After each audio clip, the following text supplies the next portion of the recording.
Teror mencapai puncaknya saat Gubernur Kang Deddy Mulyadi sedang memberikan pidato penting dalam acara peresmian proyek revitalisasi sungai di pusat kota.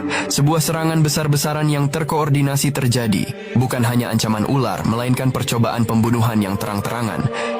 Sebuah rekaman kamera pengawas memperlihatkan seorang penembak jitu yang berhasil meleset hanya beberapa sentimeter dari kepala Kang Deddy.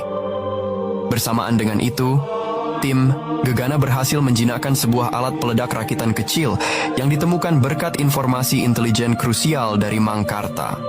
Detik-detik genting tersebut terekam dramatis, memperlihatkan kepanikan massa dan kesigapan pengawal Kang Deddy. Testimoni, panik dari saksi mata yang diwawancarai memberikan gambaran mencekam tentang kengerian momen tersebut. Dalam interogasi mendalam, pensiunan pejabat yang tertangkap itu akhirnya mengungkapkan identitas otak di balik semua ancaman. Seorang pengusaha dan politikus berpengaruh bernama Haris Baskara. Haris Baskara memiliki koneksi luas ke sindikat korupsi skala nasional. Kebijakan Kang Deddy telah menghancurkan bisnis ilegalnya dalam bidang pertambangan dan proyek infrastruktur fiktif yang merugikan negara miliaran rupiah. Sebuah rekaman pengakuan dari Haris Baskara yang disadap sebelumnya, beserta transkrip interogasi, disajikan sebagai bukti, lengkap dengan tangkapan layar bukti transaksi yang menunjukkan aliran dana dari rekening-rekening Haris kepada pensiunan pejabat tersebut. Kang Deddy Mulyadi, tanpa menunggu bukti lengkap terkumpul, mengambil langkah berani. Dalam sebuah pernyataan pers yang disiarkan langsung, ia secara terbuka menyebut nama Haris Baskara dan kejahatannya, memicu kegaduhan publik yang luar biasa. Ini adalah langkah berisiko yang memancing respons balik dari Haris Baskara. Sebagai balasan, tim Haris menculik singkat salah satu asisten pribadi Kang Deddy yang mengumpulkan data penting. Walaupun berhasil diselamatkan, insiden ini melukai asisten tersebut dan menjadi pukulan emosional bagi Kang Deddy. Momen emosional ini menguras tenaga, namun juga menjadi bahan bakar bagi Kang Deddy dan Satya untuk tidak menyerah. Haris Baskara akhirnya berhasil ditangkap. Namun, dalam sebuah rekaman telepon yang disadap terakhir kalinya sebelum penangkapannya, ia menyatakan bahwa ia telah menanam biji kehancuran yang tidak akan bisa dihentikan oleh Kang Deddy, mengisyaratkan adanya rencana cadangan yang lebih besar dan mengerikan, atau bahkan keterlibatan pihak yang lebih tinggi dan tak terduga. Dalang telah terkuak, namun perang belum usai. Justru perang sesungguhnya baru dimulai. Dengan kekuatan dan jangkauan mereka yang luar biasa, musuh ternyata telah menyiapkan skenario terburuk yang mengancam tidak hanya nyawa Kang Deddy tetapi juga stabilitas seluruh provinsi. Investigasi kami kini harus menggali lebih dalam, menuju akar permasalahan yang sesungguhnya. Penangkapan Haris Baskara ternyata hanyalah permulaan. Investigasi yang lebih dalam mengungkapkan bahwa ia hanyalah bagian dari jaringan korupsi yang jauh lebih luas dan terselubung. Sebuah diagram jaringan ditampilkan di layar, menunjukkan koneksi kompleks antara Haris Baskara dengan berbagai pihak di pemerintahan, bisnis, dan bahkan di dalam institusi penegak hukum. Oknum jaksa, pejabat korup di lingkungan kementerian, hingga beberapa anggota parlemen daerah terindikasi terlibat. Testimoni anonim dari saksi kunci yang merasa terancam diungkapkan melalui suara yang disamarkan, menggambarkan bagaimana sindikat ini beroperasi dalam bayang-bayang kekuasaan. Pengungkapan dalang memicu gelombang opini publik yang campur aduk. Di satu sisi, dukungan besar mengalir untuk Gubernur Kang Deddy, mengapresiasi keberaniannya. Namun, di sisi lain, kampanye disinformasi masif dari pihak dalang dilancarkan untuk menjatuhkan kredibilitas Kang Deddy. Cuplikan berita palsu dari media, daring abal-abal dan analisis media sosial menunjukkan upaya terstruktur untuk menyebarkan berita bohong dan kampanye hitam. Pakar komunikasi yang diwawancarai menjelaskan taktik manipulasi opini publik yang digunakan untuk mengalihkan perhatian dari kejahatan sesungguhnya.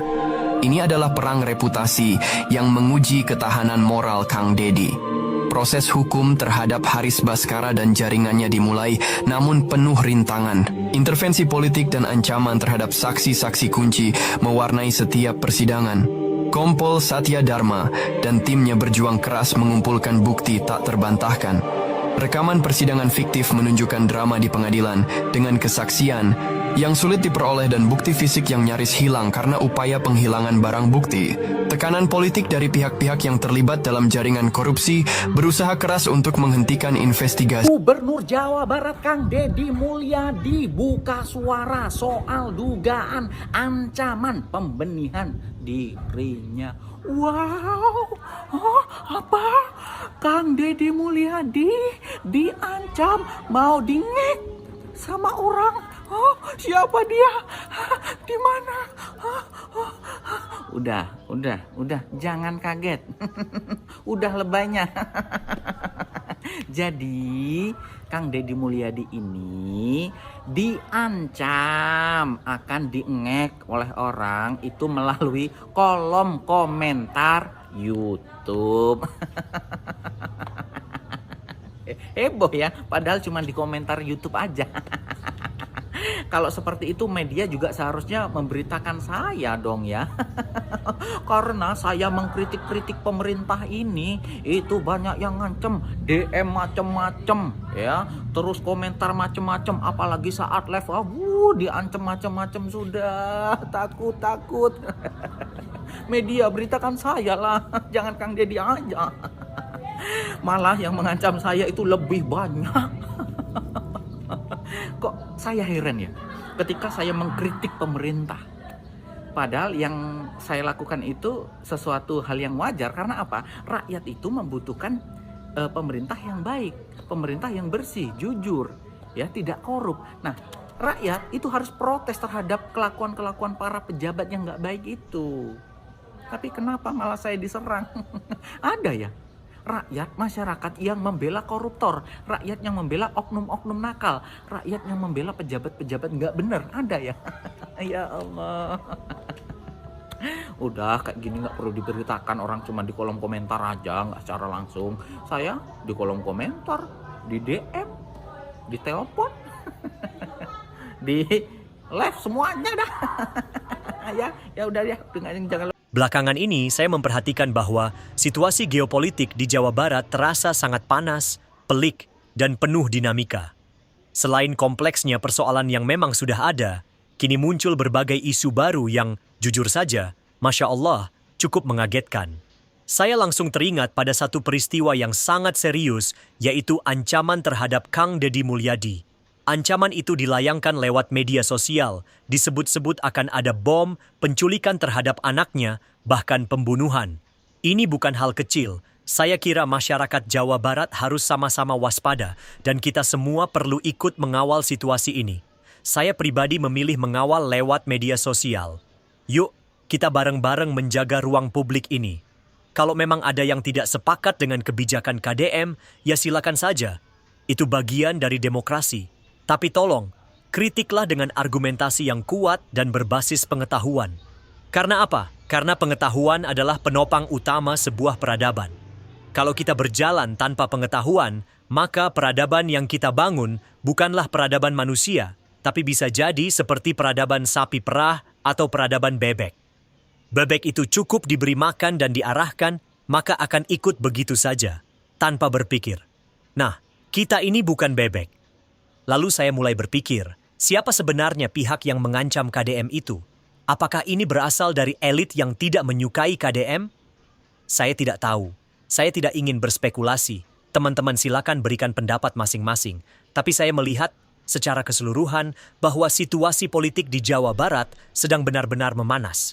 Lihat saja, aksi-aksi demonstrasi dengan ujaran-ujaran kasar, wacana pemekaran wilayah Jawa Barat menjadi 5 provinsi, ditambah persoalan-persoalan yang sedang ditangani KDM di berbagai sektor. Saya tidak sedang menuduh ada keterkaitan langsung. Tidak. Tapi saya sedang membaca suasana. Dan suasana itu memanas. Namun, saya tetap berhusnudzan, berbaik sangka. Saya percaya tidak ada elit pemerintahan Jawa Barat yang terlibat langsung atau membiarkan terjadinya ancaman terhadap Kang Deddy.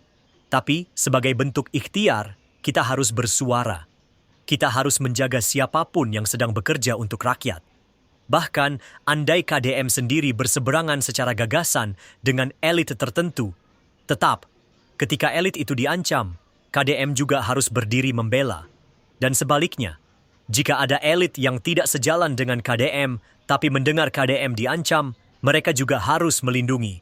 Karena perbedaan gagasan bukan alasan untuk membiarkan ancaman kekerasan. Kita ini sedang membangun peradaban, bukan geng preman. Jadi mari kita simak dan kawal bersama situasi ini. Kita jangan diam. Kita jangan ikut-ikutan jadi bebek. Kalau kita ingin Jawa Barat tetap aman, maka kita semua punya tanggung jawab menjaga, mengkritisi dengan santun, dan membela yang benar.